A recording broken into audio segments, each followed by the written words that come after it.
Dia tak cakap pelaburan yang dibawa tu MITI duk bagi capital incentive. Maksudnya kita bagi subsidi. Technically we are paying them to come lah. Biarlah. Kalau semua insentif mahu dipanggil bayar syarikat datang, maka Amerika Syarikat pun sedang bayar syarikat datang melalui CHIPS Act. Dalam industri strategik seperti semiconductor, negara yang serius memang bersaing untuk menarik pelaburan bernilai tinggi. Amerika Syarikat sendiri ada CHIPS Act, 39 bilion US dollar untuk manufacturing incentive, 9 bilion US dollar untuk R&D ecosystem dan 25% investment tax credit untuk pelaburan semiconductor manufacturing. Di ASEAN pun sama.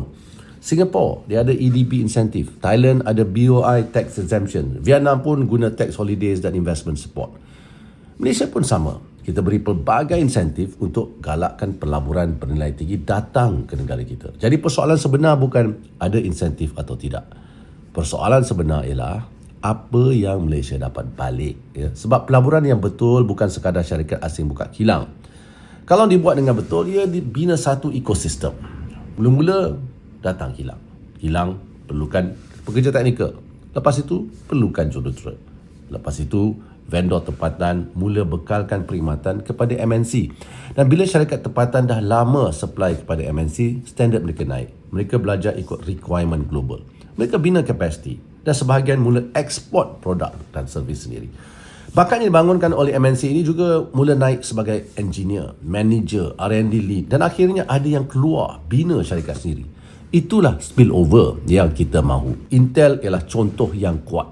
Intel bukan baru datang semalam. Intel mula bertapak di Penang sejak 1972. Production facility pertama mereka di luar Amerika Syarikat. Daripada tapak assembly 5 ekar di Penang, operasi Intel Malaysia kemudian berkembang.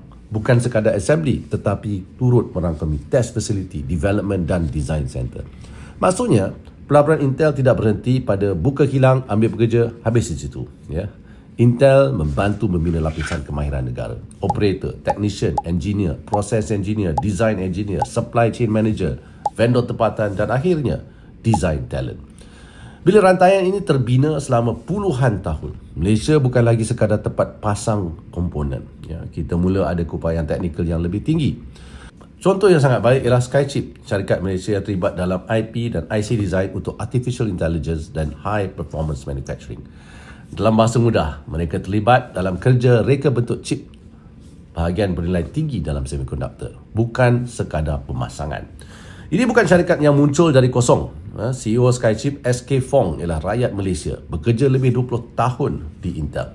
Beliau antara pengasas Intel Design Center di Malaysia dan selepas itu beliau menerajui R&D di Altera Malaysia dan kemudiannya memegang jawatan senior di Broadcom sebelum menumbuhkan syarikatnya sendiri iaitu Skychip.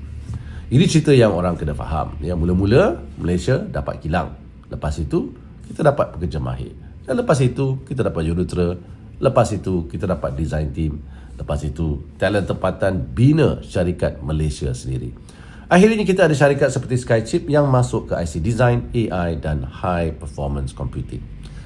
Itulah maksud right investment. Jadi jangan sempitkan perbincangan kepada insentif sama dengan bayar syarikat datang. Soalan sebenar ialah sama ada insentif itu memberi pulangan yang setimpal kepada Malaysia. Sebab itu kita ada new incentive framework supaya insentif tidak diberi secara kosong tetapi diikat kepada outcome. Pekerjaan lebih baik, latihan bakat, teknologi, vendor tempatan, R&D dan nilai tambah sebenar kepada ekonomi negara. Kita bukan mahu semua pelaburan. Kita mahu pelaburan yang betul-betul memberikan impak yang besar kepada rakyat Malaysia.